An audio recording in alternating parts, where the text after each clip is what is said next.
Baby, you are gonna go broke showing turkeys like these. Now we're talking turkey. Gobble, gobble, motherfucker. It's turkey time. Gobble, gobble. Welcome, everybody, to another episode of Let's Talk Turkeys. I'm Movie Miss, and we're going to just jump right back in to the second half of coverage for Batman and Robin. My name is Freeze. Learn it well, for it's the chilling sound of your doom. This is the way the world could end. Please, show some mercy. With ice. With a kiss.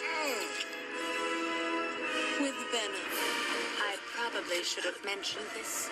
I'm poison. Poison ivy. And the only man who can stop them. Hi, Freeze. I'm Batman. Can't do it alone. Batman will watch his beloved Gotham perish. Bundle up, boys. There's a storm coming. Kill the heroes! It's a hockey team from hell. Cool party. Arnold Schwarzenegger. All right, everyone, chill. George Clooney. I'm not the marrying kind. I know you've had your wild nights. Good night. Wild doesn't quite cover it. Chris O'Donnell. Come join me. My garden needs tending. She loves me and not you, and it's driving you crazy. This is why Superman works alone. Uma Thurman. So many people to kill. So little time. Alicia Silverstone. And you are? Batgirl. That's not awfully PC. What about Bat Person? Found the Batcave. She knows who we are. Guess we just have to kill her. In a Joel Schumacher film. Strength and courage. Partners. Honor Partners. and loyalty. Freedom and justice. Partners. It all comes together. We're going to need a bigger cave. Batman and Robin.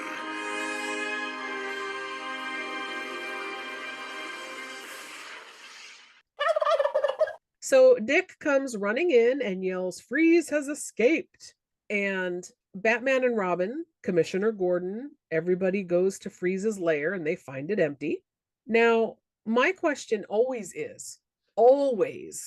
in a movie like this, where it's not real life, when you catch a supervillain who has killed lots of people, why do you just lock them up in Arkham? Why wouldn't you execute them? Because guess what? Problem solved. He's not breaking out if he's dead. Logical answer, blame the government. Well, but I'm saying not like real life. Obviously, we're not going to catch a bad guy and just execute him. But in a movie like this, you would think that would solve a lot of problems. Obviously the reason is because you want them to come back because, you want them to fight the villain multiple times. There's going to be multiple stories. So it's like, it makes sense. In the universe, I would say it's the same as the real life. You got to blame the government. They're not going to, because Joker should have been dead a long ass time ago. So Commissioner Gordon shows a picture of Poison Ivy and Bane arriving on a chartered plane from South America 2 nights ago. I was like, what? That doesn't track with the timeline. It would have taken a lot longer than that. So Batman and Robin comment on how Poison Ivy has nice stems and buds. But they're definitely over her now. Yeah. Yeah, no one is over Poison Ivy. So Batman and Robin, they're at the lair. They find Nora Freeze, Mr. Freeze's wife, in the water tube. And Freeze and Ivy they arrive under the room in like the underground sewer tunnel system that they share with the Ninja Turtles, I guess. And Ivy says, "I'll get the wife. Batman and Robin are no match for me," and sends Freeze off to grab his diamonds, I guess, because he says he's weak and needs his diamonds. Okay. It doesn't make any sense, but okay. So the pheromones waft in and assault Batman and Robin's nostrils. Then Freeze flips a switch and freezes everybody's lungs that are in the room, all the cops. What was that? That I didn't understand, because it's like I mean, one, that would have killed everybody. And two, was like, well, what, I mean, the way this movie's been going, wouldn't they just become like giant icicles? Because that's pretty much every time someone freezes, that's what happens. Yeah, that's what I thought too. I was very confused. So Freeze loads diamonds into his suit and then he says, chilled to perfection. Oh, stop it. So Batman and Robin are confronted by Bane underground now. Robin is tossed like a rag doll, and Poison Ivy shows up. But yeah, before she can kiss him, Batman gets tossed by Bane. Robin goes back to tussling with Bane. Ivy hits Batman with more pheromone dust. This shit's looking pretty handy. I might need to get me some. I was getting worried that these people were going to start ODing as much as she was blowing that shit all over the place. Right? Or at least start making out with each other, something. Yeah, that would not have been a Batman movie I wanted to see. Oh my God. Bat orgy. So Ivy tries to kiss him. He grabs her and says, you're going to jail. She says she's a lover, not a fighter. And that's why every Poison Ivy action figure comes with Bane. And Bane grabs him by the head. And I was like, oh, movies being meta. The Poison Ivy action figure. Like, yep, already in production, bitch. I meant to look it up because I could swear they didn't do a 2-pack of Bane and Poison Ivy. They needed to, because that was a really fucking funny line. Yeah, they should have. Like, that was a missed opportunity. So next we see that, I guess, like you said, nobody's dead from their frozen lungs. They should be, because cops are still alive. Commissioner Gordon flips the freeze switch off and everybody thaws out. Which has to be noted. It is the only time that I can recall Commissioner Gordon doing something heroic in these 4 movies. Usually he, and no disrespect to the actor, he's a good actor. I like him, but the character came off like a useless fat tub of lard. Yes. I was like, what good are you? Yeah, that's another actor they did dirty because he could have been a good Commissioner Gordon. So Robin now almost kisses Ivy, but Batman stops it. Ivy and Bane get away because Robin tries to fight Batman over Poison Ivy. He ends up getting tossed into a giant vat of green goo. Is this ice cream base? What is this? I have no idea. But I mean, like, sometimes you just got to do what you got to do. You know, if Dick gets out of hand, you got to smack Dick around and drop him in some goo. I just thought it was weird. I'm like, is it ice cream? What ice cream is that color? I don't know. Well, didn't you say earlier that it was established that it was an ice cream factory that was his base of operation? So it has to be an ice cream. But why was it not frozen? Right. And why is it still under production? Like, who's churning out the ice cream here? So Ivy goes in, unplugs Freeze's wife's tube. No more bubbles. I guess that tells us she's gonna really be dead now. The bubbles have stopped. That was one of the darkest scenes in the movie, was her doing that. But also, like, the walk that she did, getting to the thing and the camera slowly panning up, sexy as hell. Yeah, that's what I'm saying. She looks fucking fantastic in this getup. She did an amazing job as Poison Ivy, like playing up the sex appeal and everything. I was like, oh wow, they nailed that. So back at the Turkish bath lair, Ivy has a pool of water now, a ton of plants all over, but magically half her lair is also now frozen and has Mr. Freeze's equipment in it. Okay. I kind of got the feeling like they were trying to do the track record of, okay, now the henchmen or the villains are going to team up and they're going to split their layers. Half the layer will be this, half the layer. Because I kind of remember them doing that in Batman Forever with the Riddler and Two-Face. So Ivy lies to Freeze and tells him Batman unplugged the wife and gives him the snowflake necklace that the wife had been wearing. He says he'll kill Batman and Robin for this, and he's going to freeze Gotham and then the whole world. Ivy chimes in that they'll be the only 2 people left, and her plants, the 2 of them and her plants, can rule the world. She has a miniature Venus flytrap also. Did you notice that? I might have missed it because I don't think that was the fly trap I was looking at. So then Mr. Freeze calls them Adam and Evil in their garden. Now, I do find a major plot hole in their plan of trying to freeze the whole world, because earlier we had established Superman exists in this world. Okay, wait. So then how is that a plot hole? It's a flaw in their plan with the we're going to take over the whole world by freezing it, because Superman would kick their ass. Oh, I mean, I see what you're there's saying. no, I mean, like, he's not going to go into Gotham because, like, who wants to go to Gotham? But you expand out of Gotham, Superman's got you. I see what you're saying. Okay, fair enough. Cut to Wayne Manor, and Alfred is in bed dying. Stage 1 of McGregor's syndrome, which is the same thing that Freeze's wife has or had. Apparently, Freeze was able to find a cure for stage 1 so far. Yeah, that they said was like the early stages. Okay. So Barbara and Dick are there, and we see Bruce looking over at Alfred, sad, very sad expression on his face. Bruce tells Dick he has to go to the dedication, and then he's going after Freeze and Ivy after that. I was like, dedication, some charity thing. They argue over capturing Poison Ivy. Bruce recognizes that she's done something to them, but Dick is oblivious and says that Ivy obviously loves him. I mean, at this point, Dick is thinking with his little Robin. Dick is thinking with his little Robin. Yes. So Dick's frustrations have been building this entire time over being second banana to Bruce as Batman. So he all but stomps his feet and huffs off, saying he wants a Robin signal. You fucking little bratty shithead.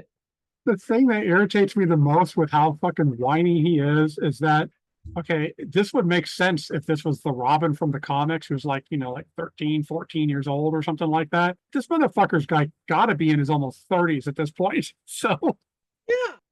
So Alfred gives Babs a CD disc that he recorded for his brother Wilfred. And he's so he's Alfred, and this is for his brother Wilfred. I was like really quickly going, who are his other brothers? Timfred and Georgefred? Like, what the hell? but what was going through my mind was like, so apparently Alfred comes from a long line of butlers. Like that's pretty much the whole family, like, career is. Yeah. They buttle, yes. So he hands it to Barbara and he tells her, don't open it. Mm-hmm. Right. Yeah, because that's exactly what she's going to listen to you. Yes.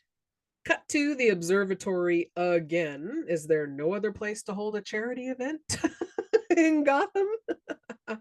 There probably is, but budget issues.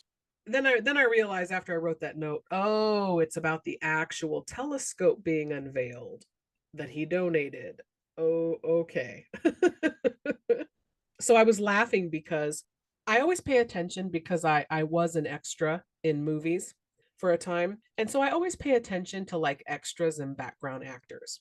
9 times out of 10, nothing exceptional stands out to me. In this scene, there is a background actor, and he's actually in the foreground, laying it on thick. He is hamming up the fake expressions of excitement and conversation that he's supposed to be having. And he did that on purpose so that he could tell his family, oh, you'll see me. You'll be able to find me. He hammed it up so bad. I was like, good for you, sir. The perfect movie to do it in, too. It's so distracting, though, for a moment, because he's right in front of the camera. The only thing that I noticed was in the scene kind of coming up here, like in just a moment, is when Ivy does her pheromones again. And if you watch Clooney, when he gets the whiff of the pheromones, I swear it looks like he's sniffing around like someone farted in his general vicinity. So to me, it reminded me of the sniff from American Werewolf in Paris that Andy does when he goes in the restaurant and he sees Julie Bowen and he's sniffing her pheromone in the air and the jungle music starts to play and he's, you know what I'm talking about? Yeah. That's Yeah. the sniff that it reminded me of. So Poison Ivy shows up as Dr. Isley with pheromone dust. She hits Commissioner Gordon with it, takes his keys, and she's got access now to the bat signal on top of police headquarters. We don't know why, but we're like, oh, okay. Freeze and some ice skater bro henchmen head out of their lair to freeze Gotham and kill Batman. That's what's on the agenda for this evening. Ivy and Bane sneak up to the rooftop. Bane lifts the light off of the bat signal. Again, to what end? I was like, what are they doing? Maybe she lost her keys and she needs a flashlight. That's like a pocket light for Bane. He's so huge, honestly. Oh yeah. Yeah, we need to bring up that the actor who played Bane too, because interesting dude. So Michael Reed McKay is No, Bane. no, it's actually it is Robert Jeep Swenson. Okay, maybe there's two different Banes. Maybe this is pre-muscle Bane is That this could guy. Yeah, because Robert Swenson is a former professional wrestler, actually. Like not famous or anything, but he actually did a movie with Hulk Hogan called No Holds Barred. He was in that. Heard of that, never seen it. Terrible movie, terrible movie. So But you're I saying saw. it's a turkey. Oh yeah, I saw it in theaters. It was bad then. It's bad now, but it's Hulk Hogan, so it's like you can't help but laugh at how terrible it is. Um, Okay. but interesting guy. Like he did a lot of stuff. He was also in the Adam Sandler and Damon Wayans cop movie. What was that movie called? Bulletproof. Yeah, never saw it. That's a lot of fun too. But he's got like a short list of movies. But he died at the age of 40 due to steroids because he had a heart attack. Had a lot of celebrities actually at his funeral. They said Hulk Hogan did show up. I know I don't think Schwarzenegger and Clooney were there, but I know they said that they were affected by his death. James Caan showed up. Oh, that's interesting because I heard Khan's a prick in real life. I've heard that too. Hmm, But it's just okay. kind of interesting. I guess he said for such a short time, he was just such a sweet guy that everyone liked him. Well, yeah, he must be, yeah, when Bane is like buffed out. Yeah, he's the muscle vein because I said like the veins that you were talking about in the arm, Yeah. those are his actual veins. They just they took a marker and like outlined them so you could see them. That's But so those are the gross. actual vein patterns. Oh, that's so gross. Look at a picture of him. Like, and this goes to everybody. Look at a picture of this man, and you'll be like, yeah, you can see the steroids. This motherfucker was huge. No, thank you. When I was like 20, for like 3 months, dated a professional bodybuilder. And gross. That's all I can say. That's why I'm a fan of dad bods, because that was gross. It was like hugging a brick pillar. As a man who represents the dad bod, well, actually, Yeah. hell, I'm a little bit bigger than the dad bod. We in the community appreciate you women that like this body type. Oh, 1,000%. Being a little tone is fine, but being rocked up is so gross, and I do not care for it. Anyway, okay, back on track. Babs opens up that desk that Alfred told her not to open. Only family can be trusted, she's like convincing herself. So she tries a couple of passwords. Alfred, Wayne, of course, they don't work. She's like, I guess only Wilfred would know the password. Bruce comes home, sits with Alfred. They discuss not being able to defeat death, and definitely a sentimental, tongue-in-cheek kind of moment. Sweet, but a little sappy. Very sad. Yeah. We get a humanizing moment, with what's going on. They exchange I love yous. It's a really tender moment. You don't normally get this kind of moment in a Batman movie at this point in time. That hadn't really been a thing. So Yeah. it was a breath of fresh air, and I would have, like I said, liked to have seen more of that story. It would have been nice because, especially because you kind of forget the fact that Alfred is basically his dad. Yeah. Because with Bruce, his parents dying so young, that Alfred really did raise him. So this would affect Bruce really hard. So back to Barbara trying the password England. And of course it gets denied. She tries Margaret. That doesn't work. Peg, P-E-G, the short nickname for Margaret, is what Alfred says he called her, works. So first of all, how did she know that was the pet name and nickname for her that her uncle used? And why would Wilfred know that? I thought that Okay. was weird too. To me, the interesting thing is like, I thought you were going to pick apart what I picked apart was, I don't care if it's the 90s or not. There has never been a 3-letter password for anything. Right? Yeah. You've got to So have like, uppercase, lowercase, a symbol, a backwards flip, and a finger Yeah. gesture. Like you have to have so many things to do a password. Exactly. So it's like that. I call total bullshit. It's like that. That's the moment I can forgive bat skates, bat nipples, Bane, dad jokes, but a 3-letter password? No, fuck you, movie. That's where I draw the line. Right? That's exactly where I'm drawing the line. As far as the name goes, she got it from looking at the picture and it said Love Peg. Yeah, but see, again, she wasn't supposed to be trying to figure this out. She was just supposed to give the disc to Wilfred, right? So Yes. Wilfred, who's been MIA globetrotting for many, many years, is going to know that 3-letter password. What? I'm assuming it's because since they're all related, that was a nickname that she had with all of the family. They all knew her as Peg. So Yeah. Wilford would know that. Voice access, I wrote in my notes, gets denied because Barbara suddenly gets, what happens? She opens the disc. She ends up in the Batcave. Is that this Yeah. part? Yeah.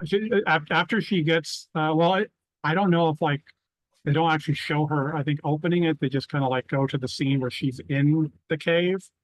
And this is after, which needs to be brought up, the fact that did anybody else listen to the computer as it was talking? Okay, access denied, access denied, access denied. And then all of a sudden, like, oh, access granted. I was like, what the fuck did the computer just do?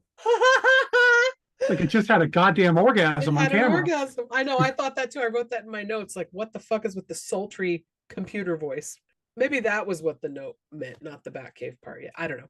Anyway, my handwriting sucks. So the Freeze mobile rolls up outside the observatory. Freeze says the crystals from the telescope will complete his freeze engine. Okay, whatever.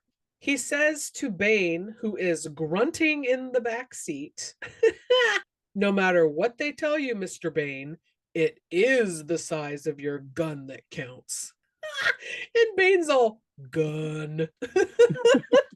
Oh my God. I bet that hurt Bane's feelings because with all those steroids, he's probably packing like a little Derringer down there or something. Yeah, he's got a little smoky instead of that Oscar Mayer wiener. So then we see Ivy actually has changed the bat signal to a Robin signal. We just didn't see that part. Dick is leaving. Bruce says Dr. Isley is up to no good. She doesn't love us or you. Dick is convinced she's in love with him. Bruce tells Dick she's gonna kill you. Yeah, I know you don't believe me, but she doesn't love you. She just wants to kill you. Bruce asks Dick to trust him, calls him more than a partner or a friend, calls him a brother. Not quite earned. I didn't buy it. Are they really brothers? I mean, it's like, I assume Bruce is supposed to be more the father figure. Freeze busts in on the two scientists that are readying the telescope crystals. This is a ridiculous amount to like where these crystals are now these diamonds, and it's just very campy and cartoony looking. It's like Freeze has got to get these big diamonds to freeze Gotham. It's like, why? But okay. He blasts the scientists, making them into popsicles. Human popsicles. Which I was very grateful for because nothing against, I do not know the woman's name, but the black woman that was there. Great facial expressions. She did an amazing job with that, but her character was annoying as shit. So Bane sets two stalagmite-looking objects near a door, and just so we, the audience, know what they're supposed to be, as he places each one, he says, bomb. And all I wrote in my notes after that was, they did Bane so dirty in this movie. He really did. I mean, this is a guy that like kicked the crap out of Batman. And they've got him basically walking around like he's got the mind of a 3-year-old. Yeah. I wonder why they went that route, honestly. I don't know. Maybe they just figured they had too many villains and they just needed some quiet muscle.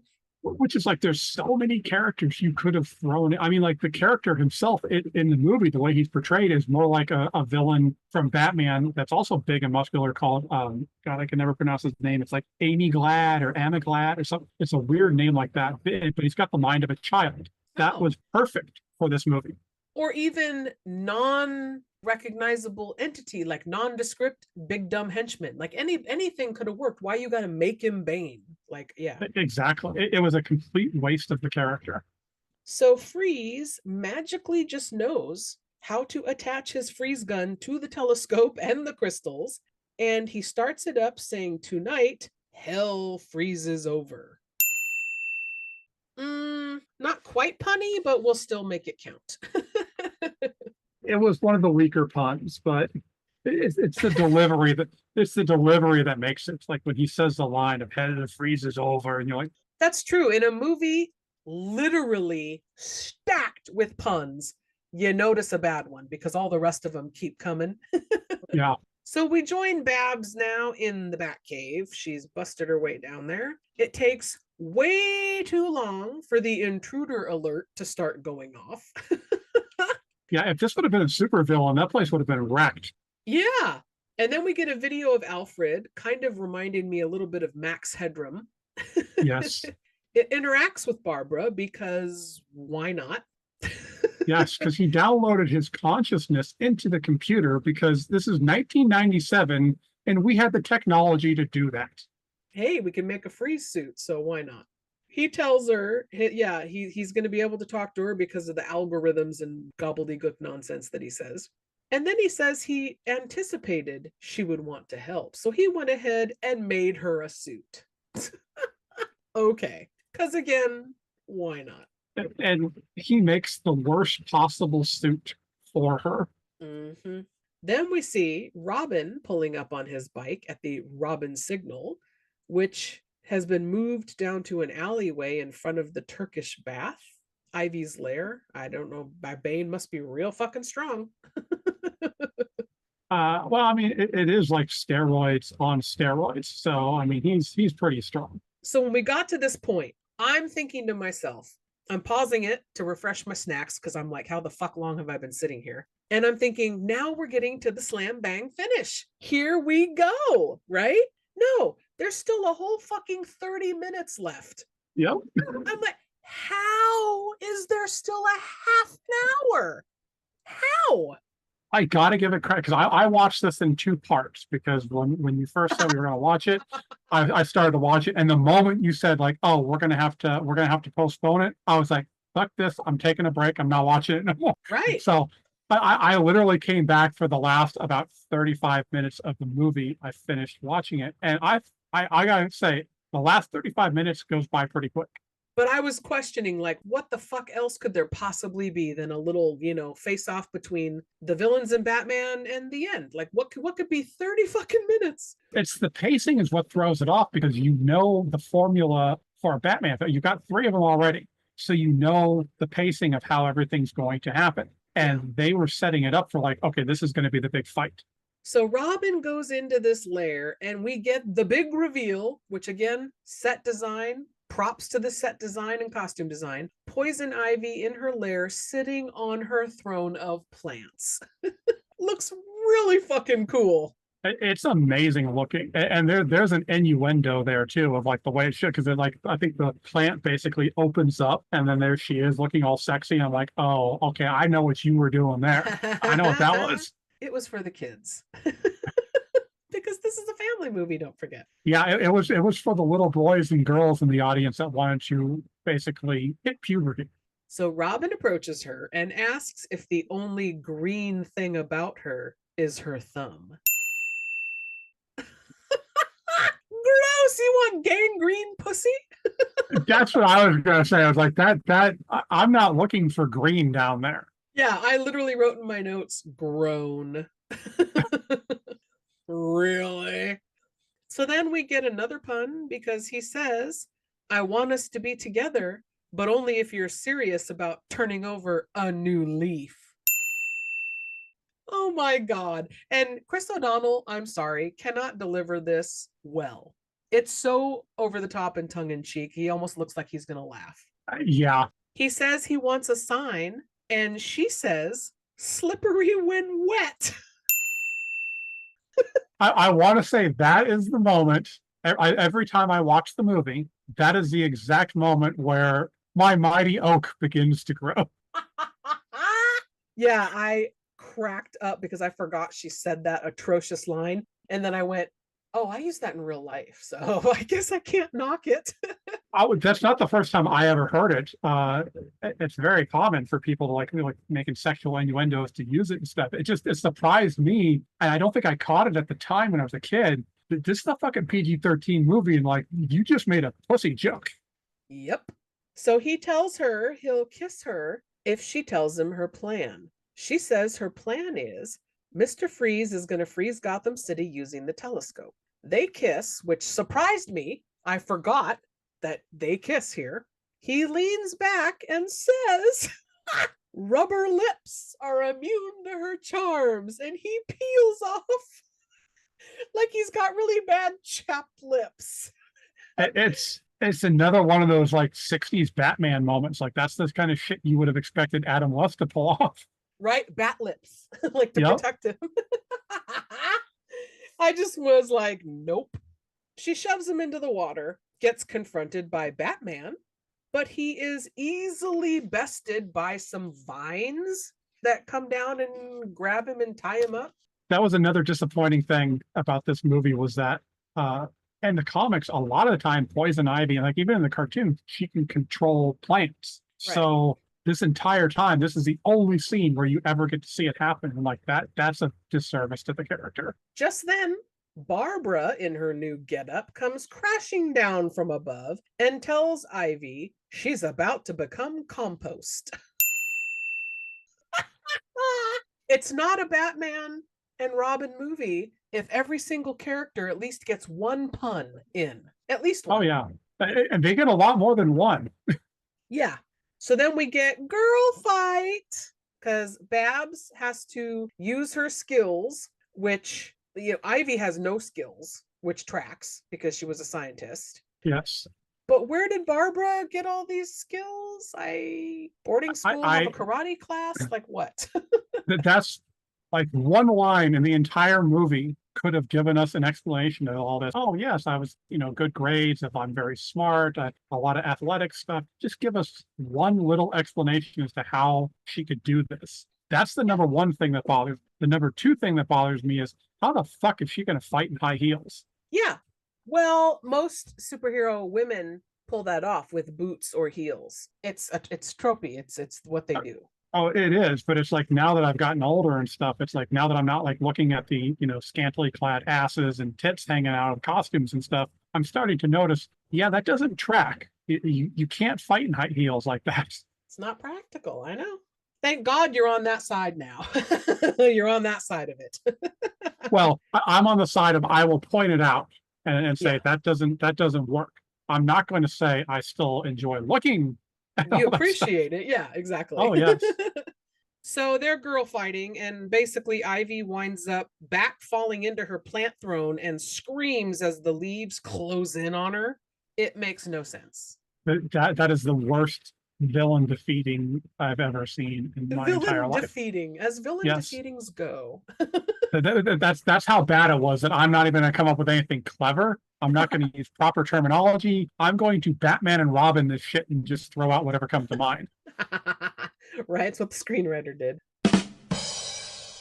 So Batman cuts himself free. Robin climbs out of the pool. He and Barbara come over. Batman asks her who she is. Now, do you not have the same problem I have in all these superhero movies? Like, she's got this little thing on her eyes. Her blonde hair is still showing. Like, it's clearly her. It makes sense with people with short hair because you can, like, in all the chaos and stuff, you're not going to be paying attention to the faces and stuff like that. But she very clearly stands out. You cannot misidentify her at all. This is Barbara. Yeah, and she says, "Oh, I'm Batgirl." And Batman is like, "Well, that's not very PC. What about Bat Person or Batwoman. Well, how is Batwoman better than Batgirl? I don't know. I especially because it's like she's young, so she's supposed to be Batgirl. I mean, Right. she could become Batwoman. Exactly. So then she's like, Bruce, it's me, Barbara. Duh. But I have a major problem with that because Batman is like a Sherlock Holmes level detective. So he should have figured it out instantly. Right? They even joke here about killing her later because now she knows their identities. That joke I appreciated. That was actually because I was like, I make that joke myself. So And then they're like, well, we're off to capture Freeze. Here we go. So they run off. now, did you notice the bad editing during the fight when Robin is in the water and then he pops up and then he immediately goes back into the water again? Oh, no. Oh yeah, it was bad editing because you could tell all they did was like he pops out of the water and all they did was just rewind the film. So he looks like he goes back under again. Oh, my God. It was terrible. I don't want to rewatch this right now. Get some special brownies and just have a good night with it. So back in a frozen observatory, Mr. Freeze says, let's kick some ice. Well, he doesn't say it like that, but So he uses the telescope like a giant freeze ray, like this big frozen gun. That's not how this works. That's not how any of this works. But But he's okay, a scientist, so he But can okay. figure it out. I guess. So he begins freezing things within range. And we are told by the rules of this movie, the rules that the movie previously laid out for us, 11 minutes is the rule. Like you will die if you aren't thawed in 11 minutes. So start the clock because he's freezing everybody and everything in Gotham right now. Batman and Robin and Batgirl all roll up in completely different vehicles, different costumes. I was going to say different costumes. They had time to not only get new cars, but they had time to change clothes. Yes, sir. Well, they had to get all the ivy gook off of them, the gunk from her lair. I would not mind some ivy gunk on me, but that's a different story. Gangrene pussies. This is gross. All I'm saying. Batman points out that they have less than 11 minutes now to thaw the city. So he's reaffirming the rules of the movie. Freeze says he'll kill Batman, and he tells Bane to kill the kids. Batman sets little bat heaters on the scientists, and then the dynamic trio devises a plan to thaw Gotham City. Batman says he will set all the satellites to realign, and using the telescope, they'll redirect sun from the Congo region and send that light to Gotham. Batman and Robin go on to the scope to thaw mirrors with little heat ray guns. This whole thing is preposterous. It's so dumb. I mean, like watching it's bad enough, but like when someone's describing it to you, you're just like, oh shit, this is stupid. That is why I love our show, because when you break down the movies basically scene by scene, you get to see just how fantastic, or in this case, just how ludicrous some shit really is. And you're like, how did they read this on the page and go, let's make this fucking movie? This sounds brilliant. This is going to make money. Greenlight it. Oh my God. So Freeze pops up, sending all three of the Caped Crusaders falling. Batman grabs the telescope to hang on. Batgirl and Robin fall outside, but are saved when Batgirl shoots a bat-shaped hook on a rope. A batarang, or I don't know what you would call that. I think it's supposed to be a grappling hook, but yeah, it's shaped like a batarang. Grappling hook, there you go, to stop their fall. The scientists are now thawed, but they fall and are also hanging on the telescope.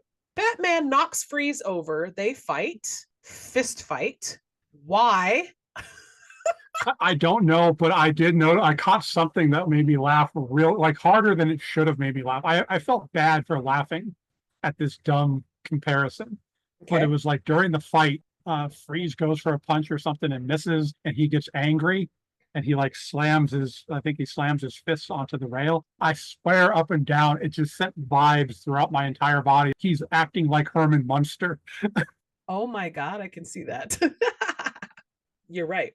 So meanwhile, Batgirl and Robin are grabbed by Bane. They kick the tube off the back of his head on his suit, and he falls to the ground and shrinks back into his original size, the little dude, which I'm guessing is the actor Michael Reed McKay that I gave credit to earlier. I believe that's who it is. Yeah. And I have a problem with that too. I mean, that is technically how you defeat Bane in video games, comics, cartoons, everything. You disconnect the venom from him and it's like a shock to his system, basically. You unplug him. Yeah.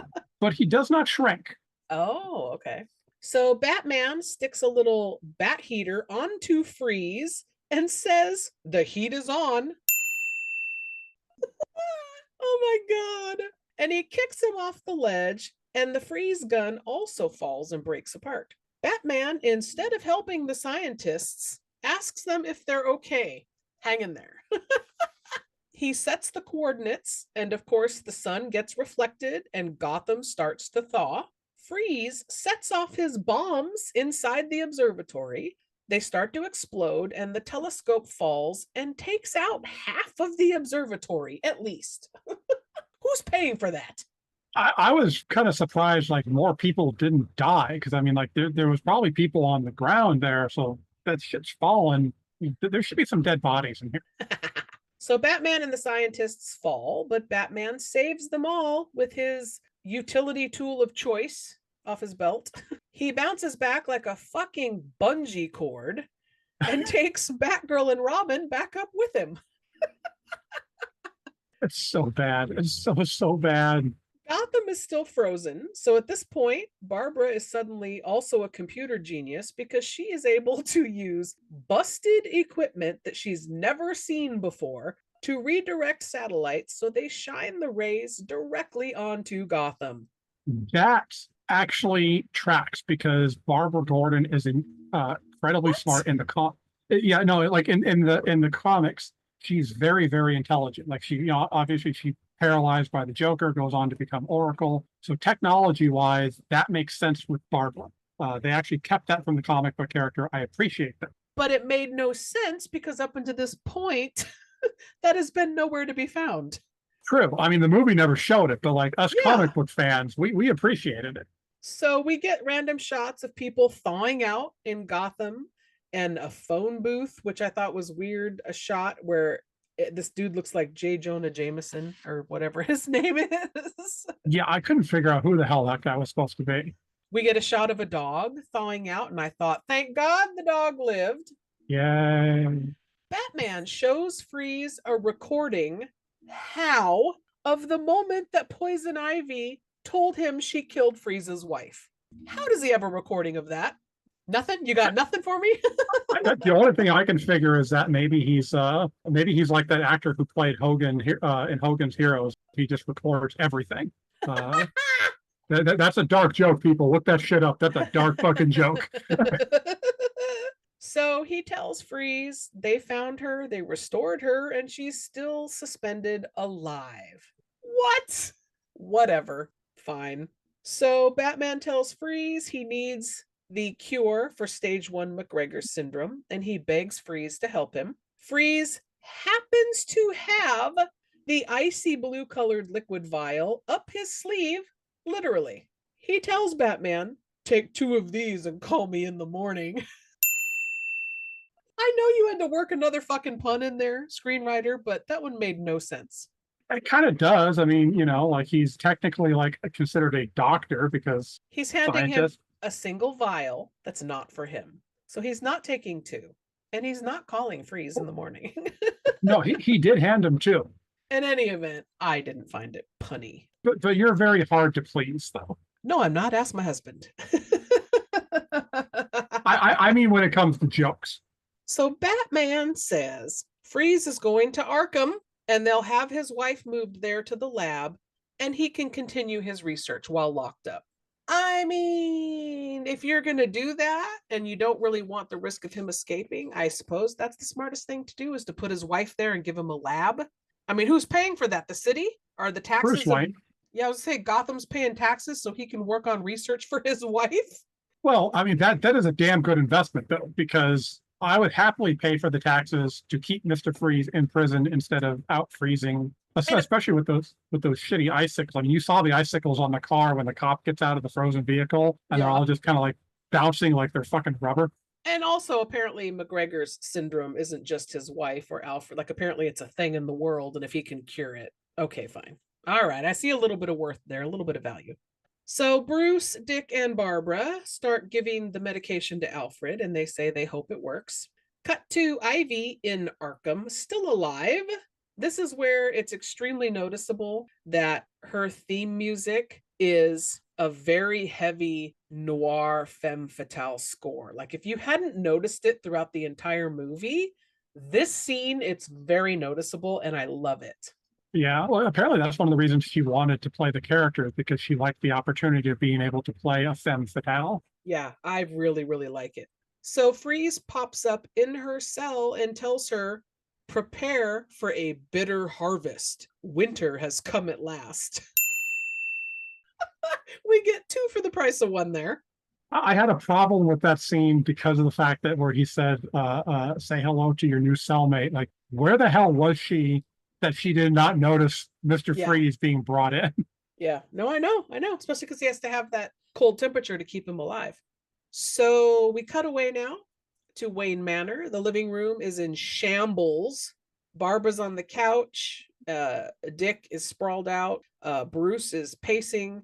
There's old pizza boxes. And I'm like, wow, they just trashed this place. Poor Wayne Manor.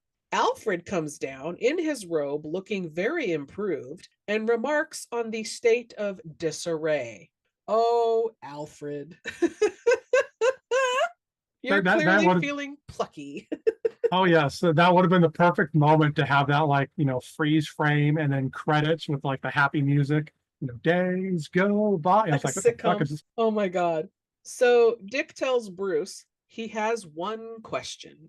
And I wrote in my notes, one question? He asks, when Batgirl and I fell off the telescope, why didn't you try to save us? He was busy with Freeze, you little asshole, is my observation. But Bruce tells Dick he figured he could handle it. Aw. So Barbara,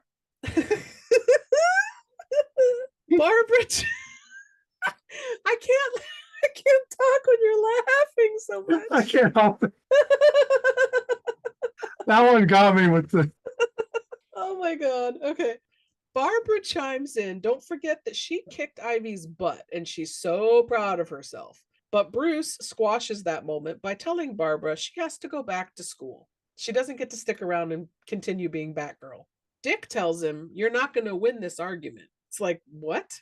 So they're just going to quit the arguing. We're just going to give in. We're just all going to be partners. And that's the end of it.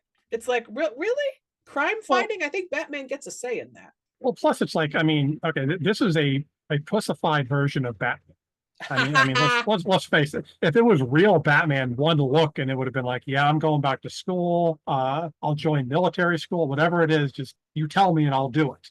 Yeah, agreed. He was very, very soft. And I think maybe the whole Alfred being on death's door softened him up a lot.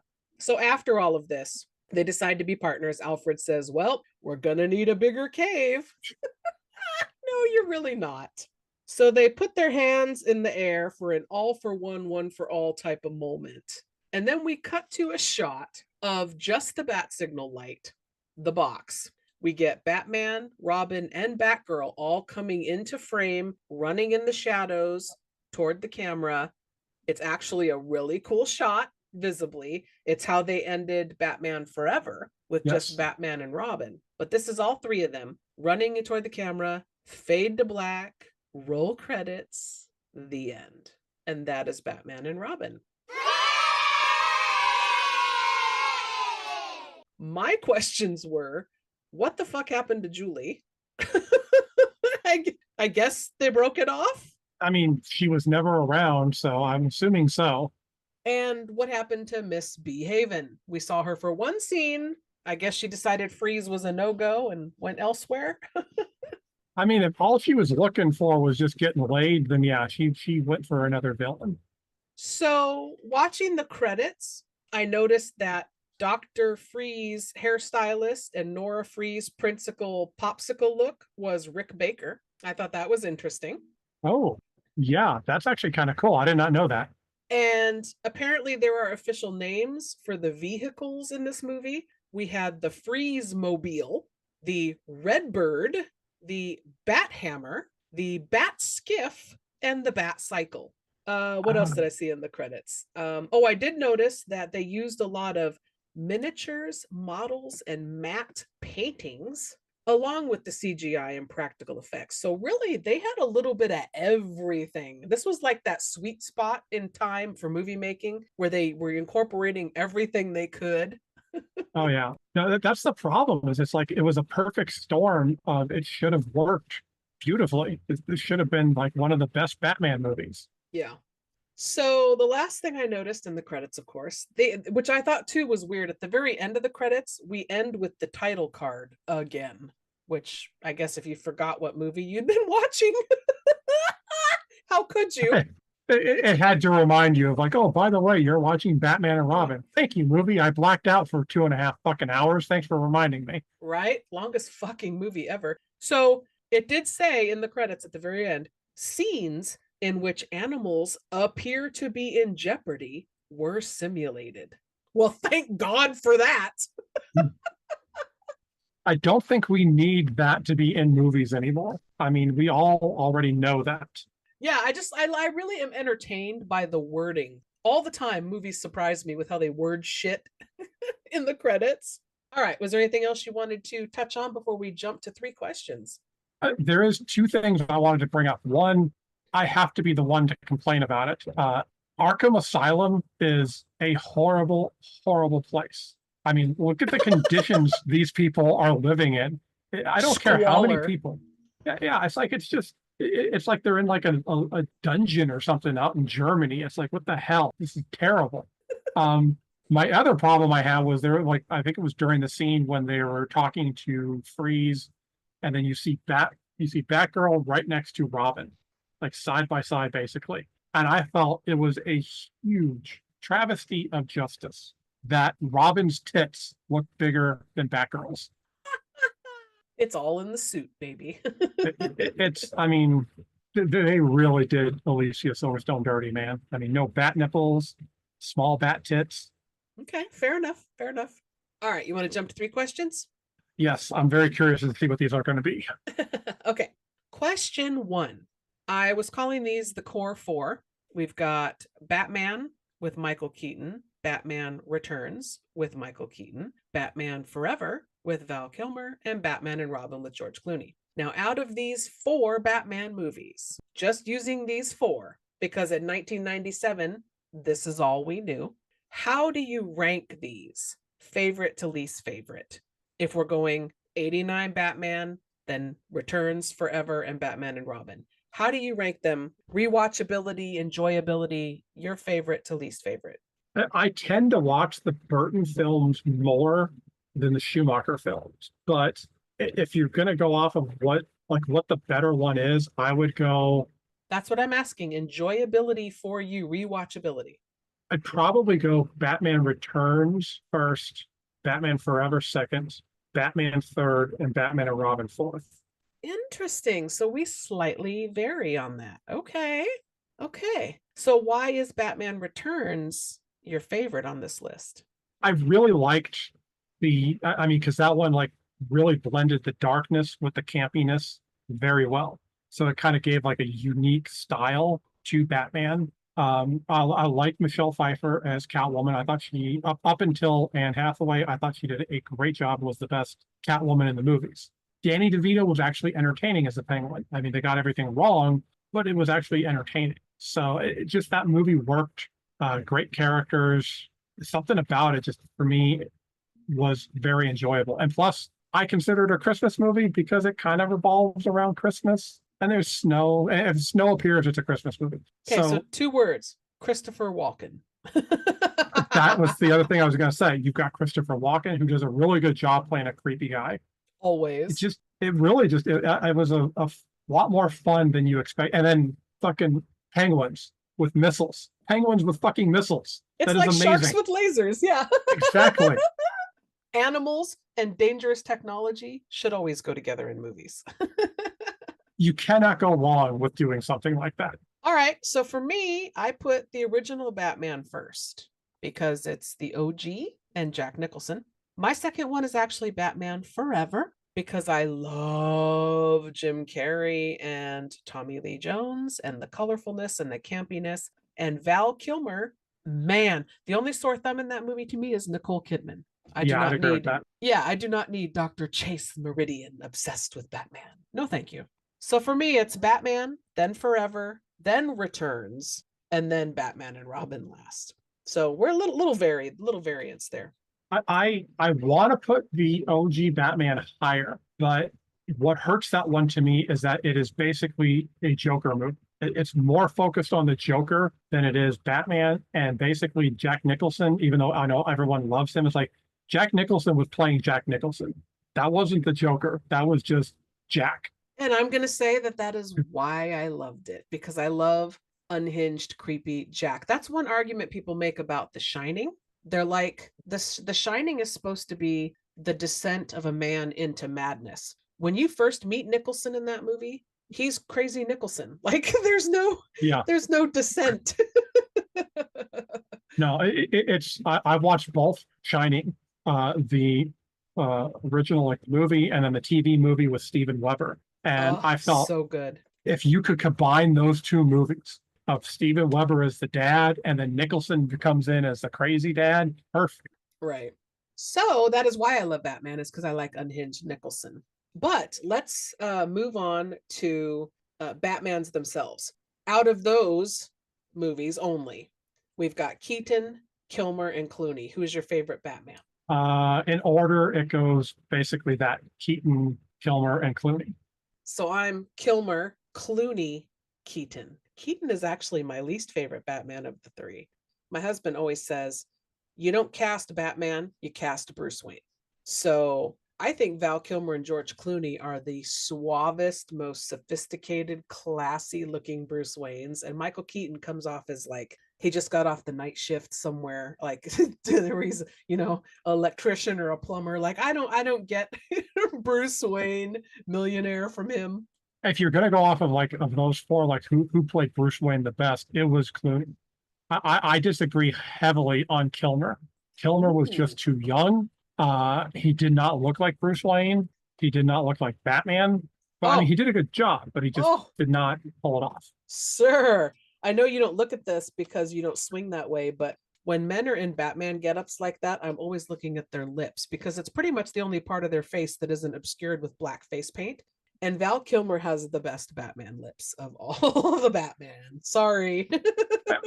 I mean, what does the lips have to do with it? Just because you want to suck on them doesn't mean that like that's so like the sexy. Best. That's not Batman though. Like Batman's Sexy not Batman. about that. I mean, like, yeah, maybe for the Batman porn parody, he's perfect. So let's jump to the other films quickly, not ranking, but just briefly touching on. We've got Batman Begins with Christian Bale, The Dark Knight in 2008, Dark Knight Returns in 2012. We also had the reboot The Batman in 2022 with Robert Pattinson of Twilight fame. And then we have, of course, Ben Affleck playing Batman in Justice League. So of all of the Batmans now in all the world, who's your favorite Batman if we introduce all the other ones I just mentioned? We're going to count everything. We're going to go ahead and throw everything in there. Mm-hmm. The best, like hands down, the best Batman that has ever been done is Adam animated. No, Kevin fucking Conroy doing the voice of Batman is perfection. No, I'm talking live action. I gotta throw that out there because technically he did play Batman in live action. He was in the Crisis on Infinite Earths crossover, and they got him to play Batman. Yeah. Yes, so he has technically played live action Batman. Okay. But yeah, if you're gonna go with all the other stuff, I gotta go Ben Affleck. I really do. He had the best look. He had the best look for Batman, for Bruce Wayne. Everything about Affleck worked. It just, he got pigeonholed into a really shitty universe for them. Yeah. But he should have been the best Batman. Okay. So I did not see The Batman because I don't like Robert Pattinson. And Batman is not my favorite superhero character. So I don't go out of my way to watch Batman stuff. I enjoyed Batman Begins. I liked Christian Bale enough. That was fun. Michael Caine, I believe, is Alfred, right? Yes. So that was enjoyable. but I hated The Dark Knight and I hated The Dark Knight Rises. I hate Tom Hardy. Hated Heath Ledger's performance. Like those movies did not work for me at all. Get the fuck out of here. I know. I'm in the minority. I know. I'm aware. And I'll wear it like a badge of honor. It's fine because there are superhero things I will defend. Batman's not one of them. And I agree with you on Ben Affleck. I think he was an excellent Batman. Not so much Bruce Wayne for me. Again, he comes off like Michael Keaton as far as he's too much of an everyman. Like I expect him to show up and tell me he's here for the drywall. Not that he's a billionaire, playboy. But as Batman, Affleck was great. What hurt him was that he was playing Batman pretending to be Bruce Wayne, because I felt that's kind of what happened with Christian Bale, was that they made the decision that he was always Batman and Bruce Wayne was the mask. Gotcha. It's like that was, but other than that, it's like he had the look of a perfect Bruce Wayne. He could have pulled that off beautifully. All right. So question 2, if you could cast anyone as Batman / Bruce Wayne, your dream casting, fresh, who do you cast for Batman, Batgirl, Robin, Alfred, and a villain? Like, give me like your main, who you think now would be fun. There's no wrong answer. I wouldn't mind seeing an older Batman, to like bring in everybody a little bit older. I gotta go with Carl Urban as Batman, because interesting. What impressed me the most was that even though the movie kind of sucked a little bit, when he played Judge Dredd, the fact that he never took off the fucking helmet ever was like, I mean, because I like the Sylvester Stallone Judge Dredd, but he took the helmet off every chance he could get to show, oh, it's Sylvester Stallone. His mug. So, yeah. So it's like Carl Urban he's dedicated to the role, it feels like. Oh, so shit, just watch The Boys. Yeah. So it's like I think he would make a great older Batman, and then bring in Willem Dafoe as the Joker, because that's the Joker. Okay, so for Batman, I would like to see somebody more mid-age. I'm thinking like an Ian Somerhalder, like from Vampire Diaries or whatever it was. Do you know who I'm talking about? The dark hair guy. I remember him from Lost, and he was okay on there. Once he went to Vampire Diaries, I was like, I'm not a 14-year-old girl, so I don't care. But see, I kind of see somebody maybe like him could maybe do it. Jensen Ackles would be interesting. I love Jensen Ackles. Anybody that knows me will tell you. But no, I don't see it. So give me a Batgirl, like for fun, for funsies. Now, does your Batgirl have to be, or it could be Catwoman, I guess, too, but Catwoman's been done to death. I'd like to see another Batgirl, honestly. Yeah, I would too. Batgirl's hard because I want Barbara Gordon, so I want the red hair. And it's the only redheaded actress I can think of is Karen Gillan, who is sexy as fuck. And to see her in a Batgirl costume would basically, my pants would be about 3 inches shorter. But she's too old for Batgirl. So like if you're gonna have her play Oracle, I could see it working. Yeah. So I figure Batgirl can be sweet, but also could be sexy. And that's a hard line to walk, I think, with some young actresses today. I would put somebody like a Selena Gomez, who is pretty and could be sexy, but also sweet and girl next door. See, I was thinking, like I said, if you eliminate the hair stuff, I've really gotten into Haley Steinfeld. Is that how you say her name? I don't know who that is. She plays Hawkeye, the girl Hawkeye in the Hawkeye series. She was in Bumblebee. I don't watch it. I have not seen Bumblebee. Yeah, I'm sorry. I don't know who she is. Oh my God. Why is it everyone I'm interested in? You're like, I don't know who they are. But I take your word for it. I take your word for it that she'd be good. Yeah, but I would like to see her. I don't know if she'd be good because she kind of plays like smart ass kind of characters a little bit. Okay. So it would be different. I wouldn't mind seeing it, but I don't know how it would work. So what about a Robin? Would you see Robin any differently than Chris O'Donnell? I mean, I could see anybody other than, Chris O'Donnell, I don't have a problem too much, but like he is not a great Robin. So I don't know who the actor would be, but I would like to see a funny, not muscular Robin, like a younger version of a Michael Cera type. I don't know who that would be now, but I would like a funny, smarmy kind of Robin like that. That wouldn't be too bad. I mean, that is kind of what Dick was originally. So if you could find an actor who could pull that off. I don't know enough of the younger actors. That's what I'm saying. Yeah, I really liked the kid that played Dick Grayson in the Titans TV series. I thought he did a fantastic job as Robin and Nightwing. Oh, okay. Haven't gotten to So that one yet in our household. So that is definitely, I mean, it's more mature, it's a little darker, but it's not bad. okay. What about Alfred? Uh, I have one that came to mind for me because we just watched Mr. Deeds. oh, I know who you're talking about. Jared Harris, Babe's boss. Yeah. I think he would be a fantastic Alfred. You know who would have been interesting? I mean, I don't know if he would do it now because he's so distinguished an actor kind of thing, but Anthony Hopkins would have been intriguing. Oh, he's very similar to Michael Caine, I think, though. Yeah, that's the only problem is that it would have been like Michael Caine. It's hard to say because it's like everyone that comes into the role brings something different. So like there's so many possibilities. At one point, I would have said, and I, you know, I'll still say it, like, okay, I'll still throw it out there. My ex would appreciate me saying this, but Ray Fiennes actually, I think would be very interesting. Distinguished actor, British, kind of got that like Alfred vibe to him. I could see him pulling it off, but I think he wouldn't want to play such a meaningless role, essentially. Yeah, I can see it because of the Kingsman type role. Yeah. Yeah. Okay. And then I don't have a specific villain in mind, but a villainous role in a Batman movie. I would love to see Walton Goggins from Fallout, the Ghoul. Okay. I've only seen one episode of Yeah, that. I need to so finish watching it. he's been in everything. I mean, Sons of Anarchy, tons of shit. But him or Dan Stevens, who was in this fucking phenomenal movie recently called The Guest. And I guess he's on Downton Abbey, which I don't watch. But Dan Stevens or Walton Goggins, they need to get in on some of this villain action. I originally, I mean, like, oh, a nerdy hobby I used to like to do was like fan cast movies all the time. And so during the Dark Knight trilogy, I wanted David Tennant to play the Riddler. Oh my God, after watching Good Omens, I can 1000% see that. He's a very underrated actor that does not nearly get enough work, especially over here, and he would be amazing as the Riddler. Have you watched Good Omens with him and Michael Sheen? Michael Sheen Okay. and David Tennant. It's an Amazon show called Good Omens, No, I haven't seen it. based I don't on have Amazon. Neil Gaiman work.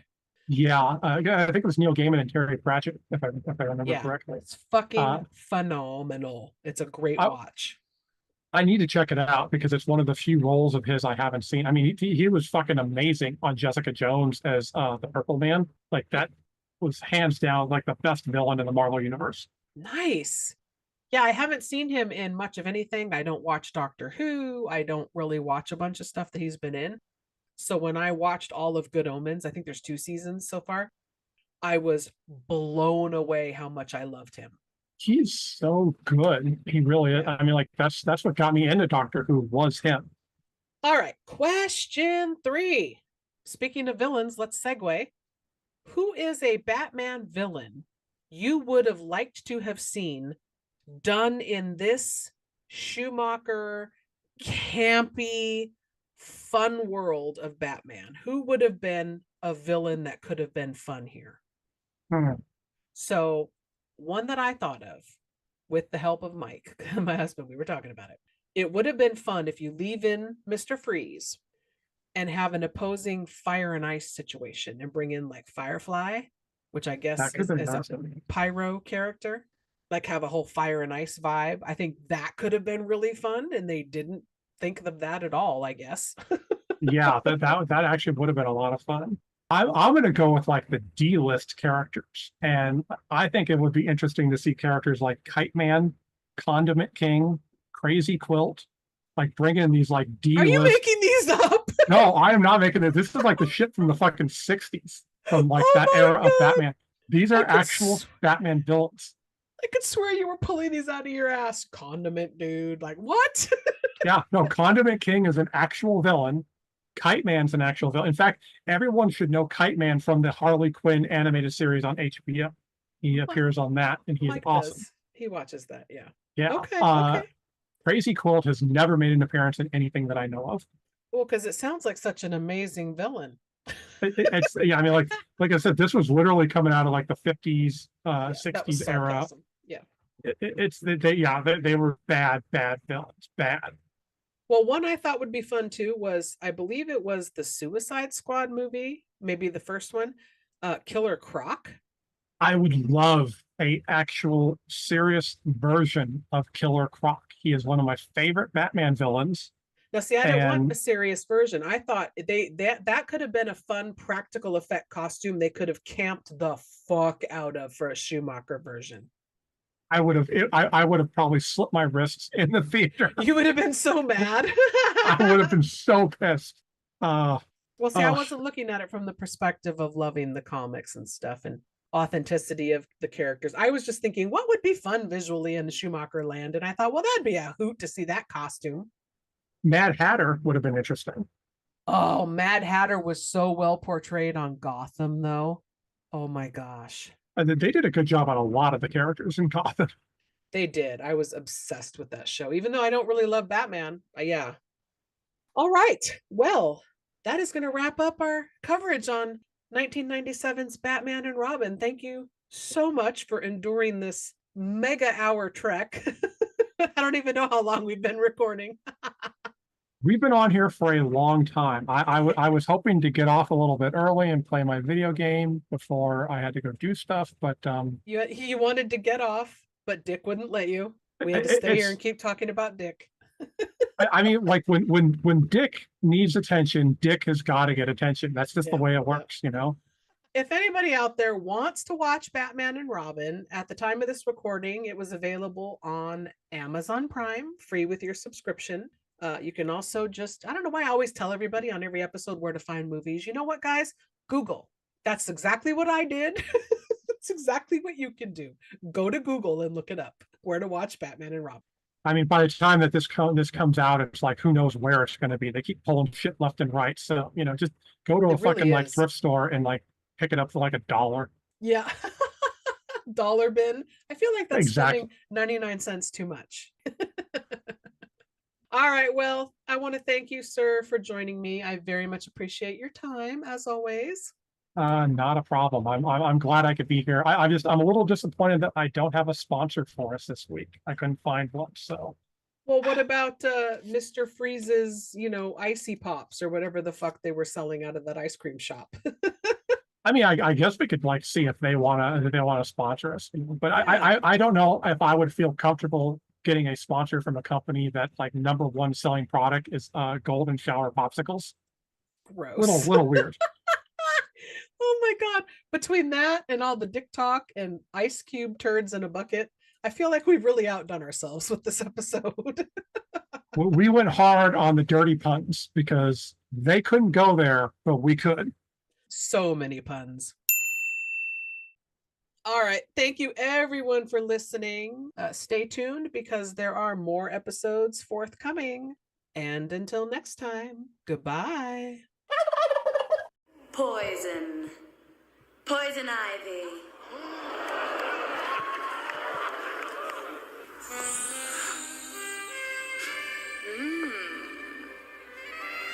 Why not send Junior home early? I've got some wild oats to sow. On the other hand, youth does have its advantages. Endurance, stamina. Forget the geriatric bat. Come join me.